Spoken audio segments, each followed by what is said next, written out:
నిర్మలా సీతారామన్ నిన్న మాట్లాడినప్పుడు వారిని అభినందిస్తున్నా.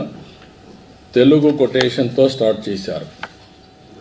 దేశం అంటే మట్టి కాదోయ్, దేశం అంటే మనుషులోయ్ అని ఎలుగెత్తి చాటినటువంటి గురిజాడ అప్పారావు. కంట్రీ అంటే సాయిల్ కాదు, కంట్రీ అంటే మనుషులు.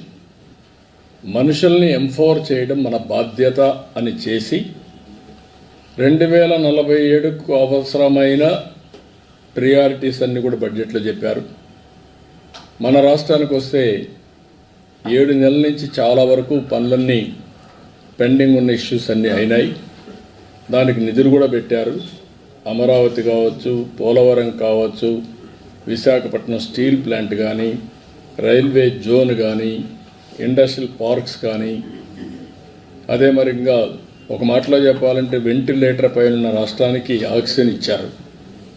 ఇప్పుడు నిలదొక్కుంటున్నాం. ఇంకా మనము చాలా చేయాల్సిన అవసరం ఉంది. అయితే చేసిన డ్యామేజ్ 20-30 సంవత్సరాలు వెనక్కి వెళ్ళిపోయింది కాబట్టి ఇంకా చాలా శ్రమ పడాలి. ఎసులుబాటు లేని పరిస్థితి వచ్చింది.